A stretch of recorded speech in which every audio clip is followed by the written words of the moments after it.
नमस्कार, मी भाग्यश्री तुम्हा सर्वांचं आपल्या चॅनेलमध्ये मनापासून स्वागत करते. आणि आज आपण खूप सुंदर आणि सोपी अशी डिझाईन तयार करणार आहोत. त्याकरिता इथे मी बॅक पार्ट कट केलेला आहे, ज्याची पूर्ण उंची आलेली आहे 15 इंच, शोल्डर आलेले आहेत 5.5 इंच, आर्महोल आलेला आहे 6 इंच आणि येथे छाती आलेली आहे 10 इंच आणि खालच्या बाजूला कंबर बॅकडॅट मिळून ती देखील आलेली आहे 10 इंच. त्यानंतर आता इथे वरच्या बाजूला आपण आपल्या गळ्याची मार्किंग करूयात. तर इथे मला माझे रेडी शोल्डर 2 इंच हवेत, म्हणून मी अर्धा इंच मार्जिनचा घेऊन 2.5 इंचावरती एक मार्क केलं. त्यानंतर टेपला त्याच पॉईंटवरती घेऊन खालच्या बाजूला जी माझी गळ्याची उंची आहे ती येथे मी 10.5 इंच घेते आहे. तर मी येथे 10.5 इंचावरती एक मार्क करून जी खालची गळ्याची रुंदी आहे ना ती येथे मी 3 इंच घेते आहे.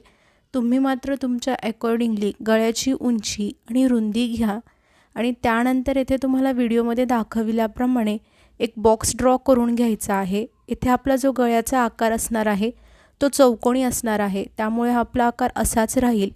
त्यानंतर येथे तुम्हाला व्हिडिओमध्ये दाखविल्याप्रमाणे बॅक पार्टला ओपन करून अगदी मधोमध फोल्ड करून घ्यायचं आहे व्यवस्थितरित्या. आणि त्यानंतर येथे थोडंसं टॅप करून घ्या हाताने, म्हणजेच थापून घ्या, जेणेकरून आपली या साईडची डिझाईन त्याच्या समोरच्या बाजूवरती देखील ट्रेस होऊन म्हणजेच उमटून येईल.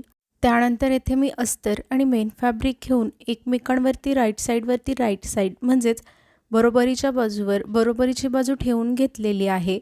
आता इथे आपल्याला काय करायचं आहे, जसा आपल्या गळ्याचा आकार दिसतोय त्याच आकारात अगदी व्यवस्थितरित्या इथे तुम्हाला व्हिडिओमध्ये दाखविल्याप्रमाणे संपूर्ण गळ्याला स्टिच करून घ्यायचं आहे. फक्त स्टिच करत असताना एकाच गोष्टीची काळजी घ्या की गळ्याच्या आकारामध्ये जेथे कुठे आपले कॉर्नर म्हणजेच टोक आलं असेल त्यावेळेस नीडल म्हणजेच सुईला आतील बाजूस तशीच ठेवून घेऊन फक्त बॅक पार्टला फिरवत मग पुन्हा जसा आपल्या गळ्याचा आकार वळतोय त्याच आकारात संपूर्ण गळ्याला अगदी व्यवस्थितरित्या इथे तुम्हाला व्हिडिओमध्ये दाखविल्याप्रमाणे स्टिच करून घ्यायचं आहे. त्यानंतर इथे कमरेच्या बाजूला मी अर्धा इंच मार्जिन घेऊन त्याला अगदी सरळ व्हिडिओमध्ये दाखविल्याप्रमाणे तुम्हाला इथे स्टिच करून घ्यायचं आहे. इथे जर आपण अशा पद्धतीने स्टिच केलं तर बघा शेवटी आपल्याला सेपरेटली कमरपट्टीला स्टिच करावं लागतं, तर त्याची इथे आपल्याला गरज भासणार नाही आहे. त्यामुळे आपल्याला इथे असंच स्टिच करून घ्यायचं आहे. इथे स्टिच करत असताना तुम्हाला जास्ती काहीच करायचं नाही आहे. फक्त अर्धा इंच मार्जिन घेऊन सरळ कमरेच्या बाजूला अगदी शेवटपर्यंत तुम्हाला इथे त्याला स्टिच करून घ्यायचं आहे. त्यानंतर इथे कमरेच्या बाजूला हे जे जास्तीचं कापड दिसतंय ना त्याला देखील तुम्हाला अगदी व्यवस्थितरित्या व्हिडिओमध्ये दाखविल्याप्रमाणे कट करून घ्यायचं आहे. आणि त्यानंतर इथे गळ्याच्या आतील बाजूस थोडंसं जास्तीचं कापड ठेवून संपूर्ण गळ्याची कटिंग अगदी व्यवस्थितरित्या इथे तुम्हाला कंप्लीट करून घ्यायची आहे. त्यानंतर इथे आपण गळ्याच्या आतल्या साईडला हे जे जास्तीचं कापड ठेवलं होतं ना त्याच कापडावरती व्हिडिओमध्ये दाखविल्याप्रमाणे तुम्हाला संपूर्ण गळ्याभोवती छोटे छोटे कट्स देऊन घ्यायचे आहेत. फक्त इथे एकाच गोष्टीची काळजी घ्या की तुमचे हे जे कट्स आहेत ते आपल्या स्टिचिंगवरती जाणार नाहीत, नाहीतर काय होईल, आपला हा जो गळ्याचा आकार आहे तो देखील कट होईल.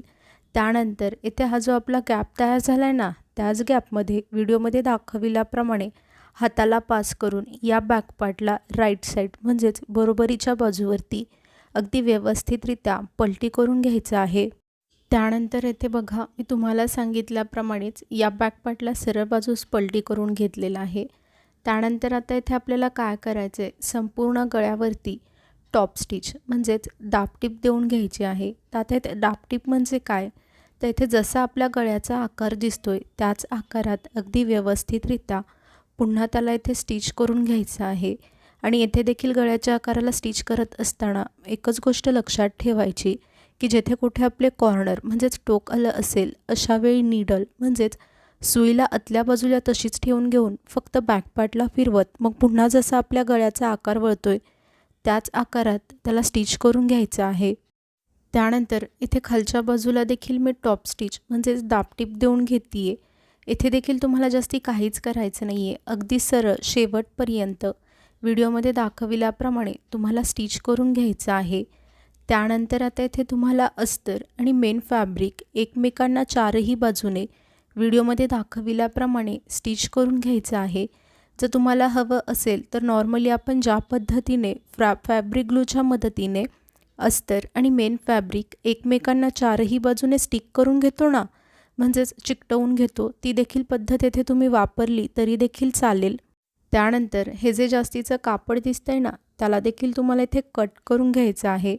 जर तुम्ही येथे अस्तर आणि मेन फॅब्रिक एकमेकांना फॅब्रिक ग्लूच्या मदतीने स्टिक केलं असेल तेव्हा देखील जे जास्तीचं कापड उरतं ना, त्याला देखील तुम्हाला सेम अशाच पद्धतीने कट करून घ्यायचं आहे व्हिडिओमध्ये दाखविल्याप्रमाणे।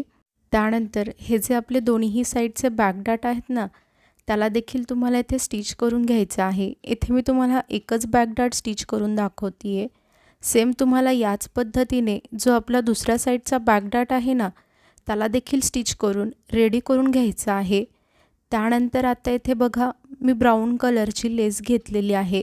माझ्या साडीमध्ये जो कॉन्ट्रास्ट कलर म्हणजेच विरुद्ध कलर होता त्याच कलरची, आणि आता या लेसला घेऊन आपला हा जो गळा रेडी झाला आहे ना, त्याच गळ्याच्या कडावरती ठेवून घेऊन संपूर्ण गळ्याच्या आकारात या लेसला व्हिडिओमध्ये दाखविल्याप्रमाणे स्टिच करून घ्यायचं आहे। फक्त स्टिच करत असताना एकाच गोष्टीची काळजी घ्यायची आहे की जेथे कोठे आपले कॉर्नर म्हणजेच टोक आलं असेल, अशा वेळी व्हिडिओमध्ये मी ज्या पद्धतीने लेसला फोल्ड केलं आहे त्याच पद्धतीने तुम्हाला सेम इथे देखील फोल्ड करून संपूर्ण गळ्याभोवती या लेसला स्टिच करून घ्यायचं आहे।